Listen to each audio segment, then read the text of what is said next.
Bonjour et bienvenue sur les antennes de France Hola y 24. bienvenidos a Notre invité France 24. aujourd'hui est Nuestro invitado de hoy es Claude Claude Leroy, Leroy, celui qu'on el entrenador surnomme apodado le El sorcier Brujo blond. Le Rubio. sorcier blond, El Brujo c'est Rubio es, de le hecho, titre el título de de su son libro livre qui est publicado sorti hace poco por il y a Ediciones un petit Arto. bout de temps Gracias aux por estar en éditions nuestro plató. Artaud. Merci d'être sur notre plateau. Gracias a ustedes. Alors, vous avez fait une carrière professionnelle Usted en tuvo una France, carrera profesional solo en uniquement. Francia, luego Après, se vous êtes devenu une convirtió en una sorte especie de d'oiseau ave migrateur migratoria en Asia, en Asie, pero mais sobre todo surtout en África, al en frente de Afrique, à la muchas tête de selecciones, nombreuses concretamente 6 sélections. selecciones 6 africanas. sélections Jugó africaines. 9 Vous avez fases disputé finales de la Copa 9 Africana de phases Naciones. finales de Ahora la Coupe estamos en d'Afrique plena edición des 2022 Nations. de Alors, esta la Coupe d'Afrique des competición que se Nations, celebra en on est en Camerún. plein dans l'édition 2022. Elle se tient au En Camerún, Camerún. además. Voilà, un pays Así avec qui es, vous un avez país que remporté ganó la la CAN CAN en en 1988. 1988. La pregunta que Alors, se hacen la todos question los que hinchas tous les africanos, supporters pero sobre todo africains, los surtout cameruneses, camerounais, se es, posent, en c'est su est-ce que, opinión, d'après vous, ¿Camerún le tiene Cameroun posibilidades a des reales de chances, llegar des hasta el vraies chances final? d'aller au bout? Sí, entraron bien en la competencia, con solidez, no de forma brillante, pero sí sólida, bastante eficaz y sabemos que es difícil ganar en Camerún. Lastimosamente para ellos ocurrió la primera vez que organizaron la Copa Africana de Naciones, en 1972, cuando el Congo los derrotó en casa en las semifinales. Pero creo que todavía necesitan mucho trabajo en el ámbito colectivo, aunque hay que decir que el señor Infantino, al haber permitido que los jugadores llegaran solo unos días, El presidente de la FIFA. solo unos días antes del torneo, algo que es absolutamente inconcebible. Es decir, que los entrenadores no tuvieron ningún tiempo para prepararse y que los primeros partidos se utilizaron finalmente como partidos de entrenamiento y de preparación, ya que no hubo ninguna fase preparatoria como suele pasar en la Copa Africana de Naciones. Porque hubo mucha presión para no celebrar esta CAN. Infantino hizo todo lo posible para que no lo fuera. Por eso digo que fue realmente el escaping de África. El día de la inauguración de la CAN estuvo presente y fue abucheado, y con razón, hizo todo lo posible para que la Copa Africana de Naciones no se celebrara en el continente africano. Le habría gustado tal vez que ciertos eventos se hicieran en los países del Golfo. ¿Qué es? ¿Es desdén, desprecio, indiferencia? ¿O es que se obedece a los intereses de los clubes en los que... No lo soporto porque lo he visto varias veces. Me he reunido con él varias veces cuando ha ido a África y nunca habla de fútbol, solo habla de dinero. Y no tiene la impresión de que trabaja para el Fondo Monetario Internacional, que se pavonea de capital en capital y que piensa que puede aprovecharse de la codicia de los líderes africanos. Algunos son codiciosos. Efectivamente podría funcionar, pero a la larga saldrá perdiendo. Pero África hizo bien en insistir. Claro, claro. Alors, on va revenir au terrain. Volviendo al terreno de juego, hay otro equipo que usted entrenó que nunca ha ganado la Copa Africana y del que se habla como uno de los favoritos, Senegal. La primera ronda fue muy difícil, pero están aquí. ¿Van a ganar? Est-ce que c'est la bonne? Es muy ambiguo, es complicado para mí porque apoyo a dos países. Efectivamente son Camerún y Senegal, porque les debo mucho. Pienso que gané con Camerún. Debería haber ganado esa Copa Africana con Senegal. Creo que eso habría roto el techo de cristal que llevan décadas intentando romper, porque deberíamos haberla ganado en 1990 o 1992.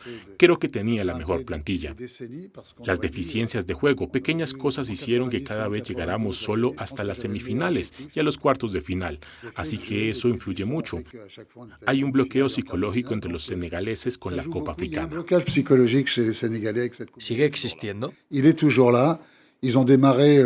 Siguen existiendo, tuvieron un arranque difícil y tienen un equipo, ni siquiera un equipo, una plantilla extraordinaria, pero creo que cuanto más avance el torneo, más los veremos emerger al más alto nivel.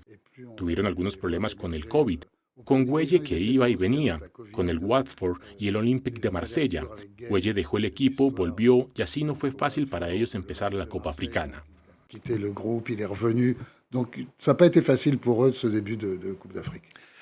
Hay una particularidad en esta Copa Africana de Naciones y es que 2/3 de los entrenadores, si conté bien, 16 de los 24 son africanos, ciudadanos africanos. ¿Marca esto un cambio? Porque a menudo hemos visto en el banquillo, y usted es uno de ellos, obviamente a entrenadores occidentales, especialmente europeos. Me da un poco de miedo este argumento porque creo una especie de división entre los entrenadores africanos. ¿Qué es un entrenador africano? Son mis amigos Jamel Belmadi y Aliou Cissé, los entrenadores de Argelia y Senegal, dos de los tres grandes favoritos de esta competencia, más africanos que yo, que he pasado más tiempo que ellos en el continente africano. Nacieron en Francia, hicieron su carrera profesional en Francia o tuvieron sus diplomas en Francia. Es cierto que uno es argelino de origen y otro senegalés, así que siempre desconfío un poco de estas divisiones, a veces un poco demagógicas que se hacen para decir África para los africanos. Hablo de eso con más propiedad porque todos mis asistentes locales, verdaderamente locales, se convirtieron en entrenadores después de haber trabajado conmigo. Es decir, allí donde he estado, he formado a entrenadores nacionales que se han hecho cargo de equipos nacionales. Por lo tanto, creo que debemos tener cuidado de no entrar en ese tipo de división. Es bueno que, por ejemplo, Amir Abdou, el entrenador de las Comoras, que hizo toda su carrera en Francia, que incluso fue entrenador de un club amateur en Francia, se haya hecho cargo de la selección de las Comoras, porque hace un trabajo extraordinario. Es un gran logro, por cierto. Claro, terminaron por delante de Ghana. Imagínense las Comoras. Conozco mejor a este equipo porque es el que nos sacó con Togo de la clasificación para la Copa Africana de Naciones. Dije que era un equipo al que había que respetar, que no era un equipo de segunda, al que le reprochábamos después de que nos hubiera derrotado. Efectivamente, deberíamos haber ganado, pero son un equipo de calidad e hicieron un buen trabajo. Podrían haber estado ya clasificados si no hubiera sido por un gol en el último minuto del segundo partido. Así que hay muchas cosas que van bien. Creo que lo importante, sea cual sea la nacionalidad, es que la gente viva y trabaje en África. Alors, je vais revenir à votre histoire. Voy a volver a la historia que usted cuenta en este libro. A mediados de los años 80 dejó de ser entrenador del Grenoble y se convirtió en entrenador de Camerún. Casi que le pusieron una trampa. On vous a presque tendu un piège. Oui, je suis un peu poussé vers la sortie. Sí, me empujó un poco a salir el multimillonario presidente de la época, Marc Brion, que quería multar a uno de mis jugadores porque habíamos empatado y yo me negué. Entonces inmediatamente se creó una división y se me pidió que me fuera. Y luego, por casualidad, gracias a Albert Bateau, que vivía en Grenoble y fue un poco mi maestro, y a Eugène Jolea, que había sido embajador en España e Inglaterra, que era un antiguo jugador de Albert Bateau en el Saint Etienne, y no lograba jugar en Camerún. Fue mi esposa la que le respondió y él le dijo, a Camerún le gusta tener a Claude. Camerún no quería en realidad, pero era que él le había preguntado a Albert Bateau por el perfil. Albert Bateau le había dicho, creo que el perfil ideal para un país como Camerún es un entrenador joven como Claude. Dijo que Yaoundé era la capital más bonita del mundo, que era una pequeña París, menos embotellamientos, que no había casas en París, pero que encontraríamos en Yaoundé. Eso no correspondía del todo a la realidad. Llegué a Camerún y efectivamente, aunque no habíamos hablado nada en absoluto con el ministro, que era el entonces sultán que acababa de fallecer, Ibrahim Mbombo Njoya, una persona maravillosa. También estaba el director de deportes del ministerio, quien anunció ante un centenar de periodistas en la sala de conferencias que yo era el nuevo entrenador, para un gran disgusto de mi esposa, quien no estaba al tanto, igual que yo. Ella sintió que la había traicionado al aceptar el puesto sin habérselo dicho, y el ministro después de esta conferencia me dijo con su voz gruesa, mire, entrenador, tuve que decir eso porque estábamos en una mala situación. Acababan de perder 4-1 en Zambia, habían quedado por fuera del Mundial. Era complicado, así que terminé como entrenador sin haber discutido los términos de un contrato, algo de lo que nunca me he arrepentido. Luego pasó por muchas peripecias. Fue contratado por el entonces presidente de la República Democrática del Congo, Joseph Kabila, que fue a contratarlo él mismo. Sí, le pidió a su embajador de la República Democrática del Congo en París que se pusiera en contacto conmigo. De hecho, fue en la embajada de Túnez para celebrar el título de Túnez en la Copa Africana de Naciones.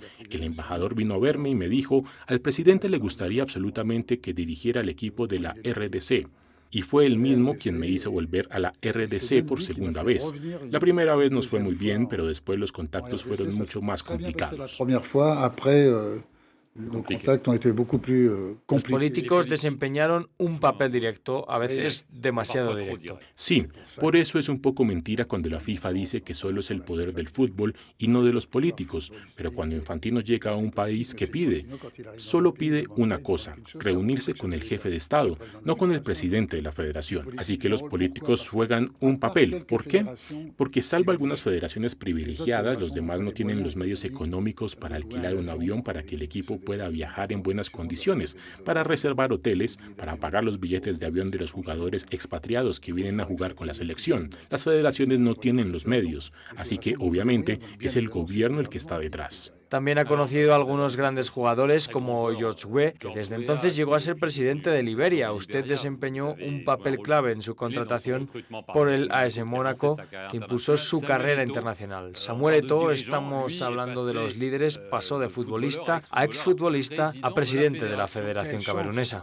¡Qué suerte! Pero también qué riesgo. ¡Qué riesgo! Sí, es un gran riesgo, pero qué suerte porque al menos sabemos que él no va a dedicarse a calcular cuántas mansiones podrá construir durante su mandato, sino que se centrará completamente en el desarrollo del fútbol en Camerún. Il va être complètement focalisé sur le développement. Por eso le dije que se centrara en la formación de las personas, en la formación de los educadores, en la calidad de los campos de entrenamiento, en el equipo de entrenamiento, en cosas simples.